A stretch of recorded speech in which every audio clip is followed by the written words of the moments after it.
Welcome to Science. Today we are taking a deep dive into writing. Hey everyone, and welcome.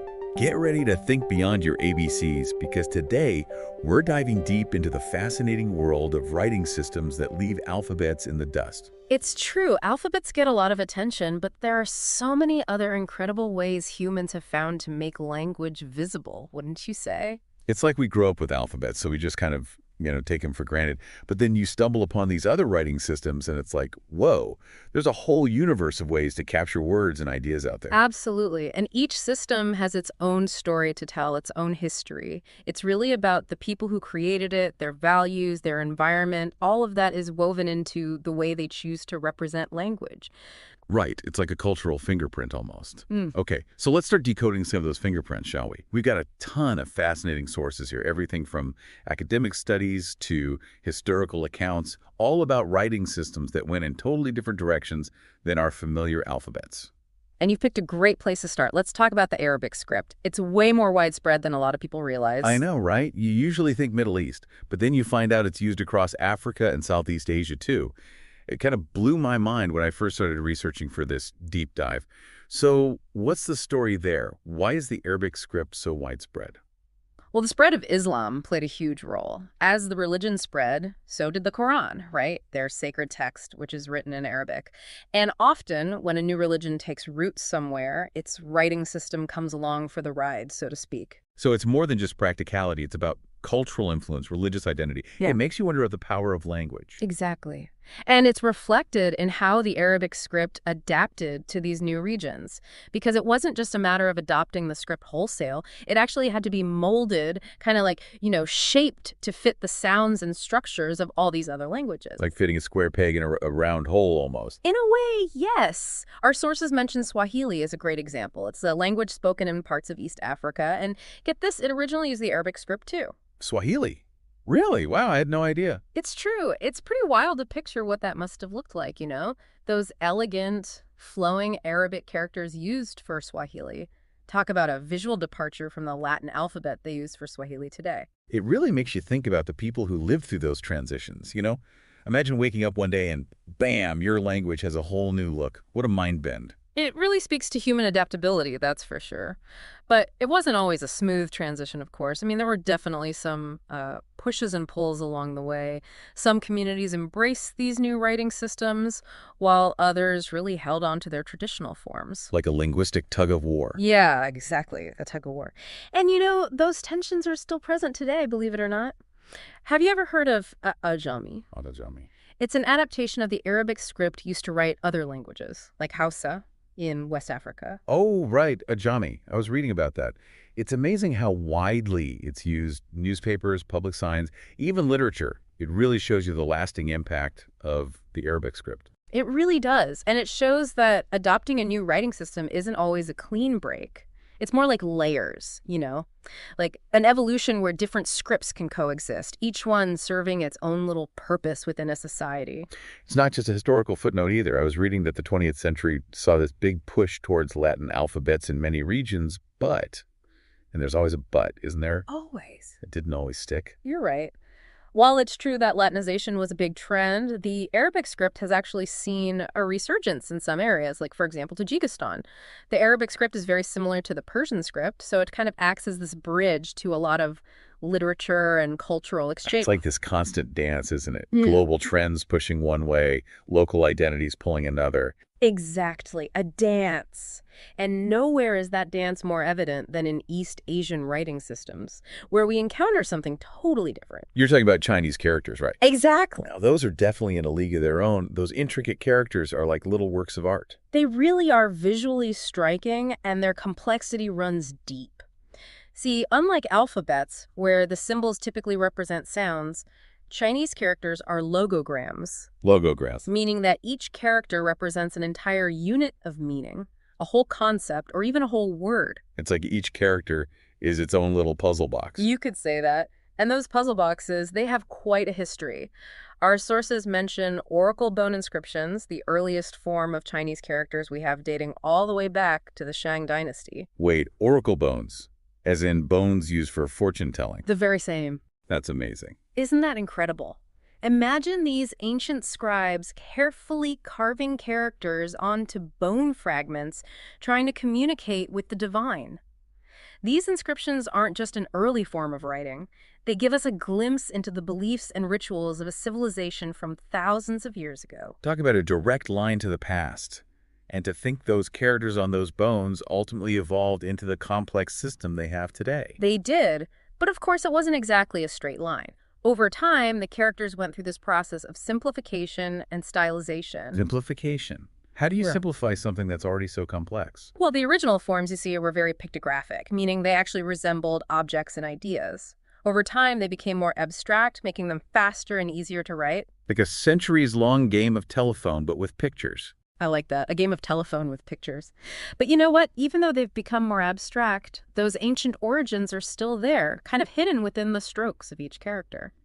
It's part of what makes them so visually compelling, I think. That sense of history layered within each form. It's like each character has its own story to tell. Exactly. Our sources also mentioned something about simplified and traditional characters. Is that part of this evolution you were talking about?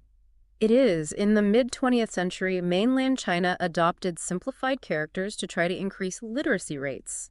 These simplified forms kept the essence of the original characters, but with fewer strokes, you see. So like a shorthand version, but with centuries of history behind it. Exactly. And it's important to remember that this change wasn't adopted everywhere. Some places, like Taiwan, Hong Kong, they still primarily use traditional characters, preserving those older forms. So you can have the same word written in two different ways depending on where you are. Exactly. That must get tricky. It can be.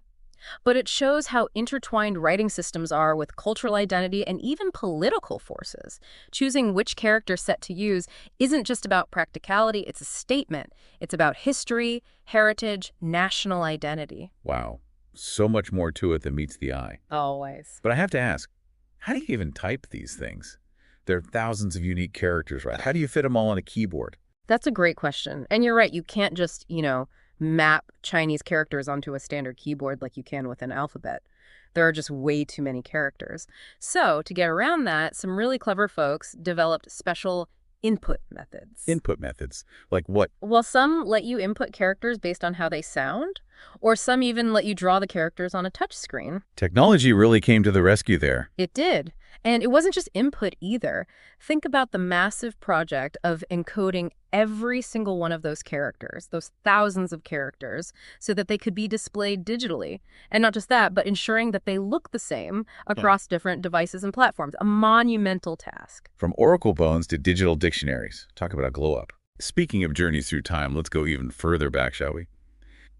Our sources mention some seriously old writing systems, ones that predate those Shang Dynasty oracle bones we were just talking about. We're talking about the OG writing systems. Cuneiform and hieroglyphs. Okay, those I definitely remember from history class, but I wouldn't mind a refresher. So cuneiform and hieroglyphs, two ancient civilizations, two very different parts of the world, both coming up with ways to capture language, and their impact is still felt today. So cuneiform and hieroglyphs, they look totally different, right? Oh yeah, visually they're completely distinct. Cuneiform, which was developed in ancient Mesopotamia, like way back around 3200 BCE, is all about those wedge-shaped marks, Those were pressed into clay tablets. Clay tablets. Yeah, So cool. right. You can practically feel the history. Now, hieroglyphs, which come from ancient Egypt around 3000 BCE, they're famous for being very pictorial. Unlike the abstract wedges of cuneiform, hieroglyphs often look like recognizable objects and figures. So we got cuneiform abstract wedges on clay and hieroglyphs, beautifully crafted little pictures. But how did those systems actually work?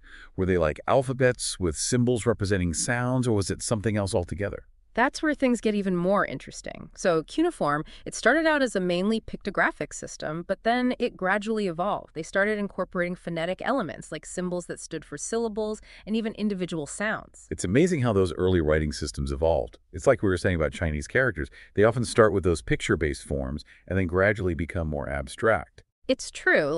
There's this common thread, this move toward, efficiency, trying to find a more precise way to capture spoken language. But cuneiform, it had its own set of complexities. Our sources mention these things called Diri compounds. Have you heard of those? Flagerie compounds. No, what are those? So these are basically sequences of cuneiform signs, but here's the thing. The meaning of the combined signs is totally different from what the individual signs mean on their own. It's like this linguistic puzzle. Wow. Talk about a brain teaser. So you don't just need to know the individual symbols, you need to know how they interact with each other. That must have made deciphering these texts incredibly difficult. It took some serious brain power to crack the code, that's for sure. And speaking of cracking codes, we can't talk hieroglyphs without mentioning the Rosetta Stone. The Rosetta Stone. Everyone learns about that one. Yeah. It was like finding the missing link to understanding an entire civilization. Exactly. The Rosetta Stone had the same text written in hieroglyphs, Demotic script, which is a later form of Egyptian writing, and ancient Greek. So scholars were able to use the Greek to decipher the hieroglyphs. It's amazing how one artifact can unlock so much. But while the Rosetta Stone was key to deciphering hieroglyphs, how did scholars even begin to figure out cuneiform? It was a long process. It took years and years of research and collaboration between many scholars.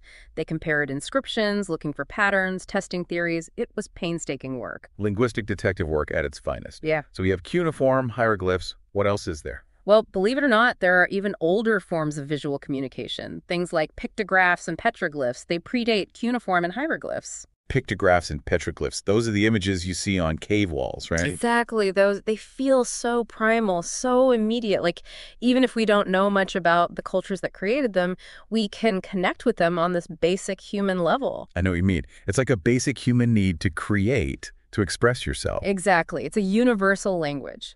Pictographs and petroglyphs, they both tap into that human instinct to communicate visually, to tell stories through images. Our sources mention that pictographs, the ones made with natural pigments, are much rarer than petroglyphs. Makes sense, right? Those pigments would fade over time, whereas petroglyphs are carved into stone, so they last much longer. Exactly. And because of that, petroglyphs offer a more durable record of these early forms of visual communication. They give us a glimpse into the daily lives of people who lived thousands of years ago. Things like their hunting practices, their rituals, how they viewed the natural world. It's all there. It's like holding a piece of the past. You know. Trying to understand those ancient stories. It's incredible. It really is. It makes you wonder, what will future generations make of our own attempts at visual communication? I mean, will our emojis and memes stand the test of time like those ancient petroglyphs? That's a great question. Maybe our digital footprint will be the petroglyphs of the future. Maybe. It really puts things in perspective, doesn't it? It does. But for now, let's get back to those fascinating writing systems from the past. We've covered a lot of ground, from the incredible reach of the Arabic script to those beautiful Chinese characters. And we've seen how each system reflects more than just a way of writing. They're a way of seeing the world. It's how we encode meaning and preserve knowledge. It's truly remarkable, isn't it? All these different cultures, separated by time and distance, all facing that same challenge. How do you take something as abstract as language and turn it into something real, something that will last? It's a challenge that humans have tackled in so many creative ways. This diversity of writing systems that we see throughout history is a testament to just how creative and resourceful humans are. We're always striving to find new ways to express ourselves, to make sense of the world. It's a never-ending journey of innovation and adaptation, wouldn't you say? Absolutely, a never-ending journey. And as we continue to explore this amazing world of writing systems, who knows what other surprises we'll uncover? It really makes you think, doesn't it? About how we're not so different from those ancient civilizations, you know? We may not be carving on cave walls, but we've come up with our own ways of capturing our world. Look around, symbols are everywhere, emojis, logos. It's practically its own visual language, wouldn't you say? You know, I've never thought about it like that, but you're right. Those little symbols carry a lot of weight in our digital world. Oh, yeah. It's amazing how much they can convey. I know, right?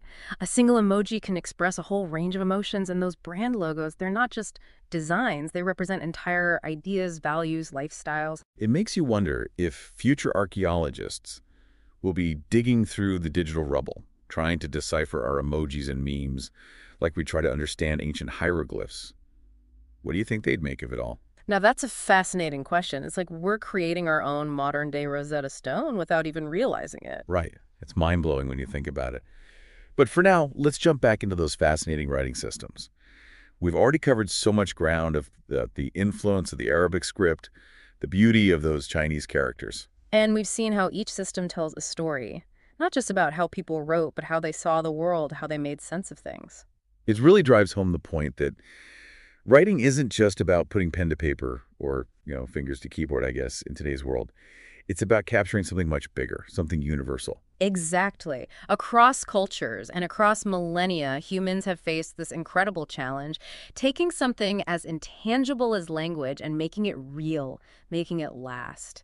And we've seen some incredibly creative solutions to that challenge. It's truly humbling. It really is. It reminds you that we're all part of this long line of communicators, this lineage that stretches back to those very first marks made on cave walls. We're all connected by this basic human need to express ourselves, wouldn't you say? Absolutely. And that story of human expression, it's far from over.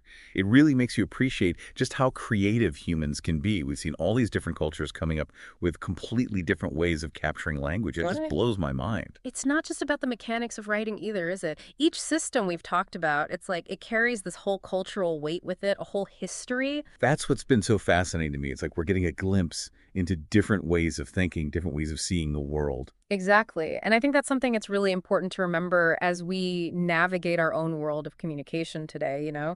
It's easy to get caught up in the latest trends, the new platforms, all that. But ultimately, we're wrestling with those same questions as those ancient civilizations. How do we connect with each other? How do we share what we know? How do we build meaning together? So as we wrap up our deep dive into this incredible world of writing, what would you say is the biggest takeaway? The thing you really hope our listeners will remember? That's a good question. I think for me, it's that reminder that language is alive. It's constantly changing, evolving, adapting to the world around it. All those writing systems we talked about, they're not just dusty relics of the past. They're snapshots. Each one captures language in motion, a glimpse of a particular moment in time. And who knows what those snapshots will look like in the future, right? What will our digital footprints say about us to those folks living centuries from now? Will they even be able to decode our emojis and memes? That's a question for the archaeologists of the future, but it really highlights something kind of beautiful, don't you think? That human need to express ourselves, it's timeless. This drive to communicate, to connect, to leave our mark on the world. It's a powerful thought. Well, I have to say, this has been an amazing journey. I've learned so much about writing systems I never even knew existed. It's been a pleasure exploring them with you. To our listeners, thanks for joining us on this deep dive. We'll see you next time. Until then, keep those minds curious. We hope you enjoyed this episode of Welcome to Science. Welcome to is dedicated to exploring new technology to create informative and entertaining media. If you would like to create a podcast like this, be sure to visit Google Notebook LM. If you enjoyed this episode, please be sure to like and subscribe for more. Leave a comment if you have an idea for an episode that we should start researching.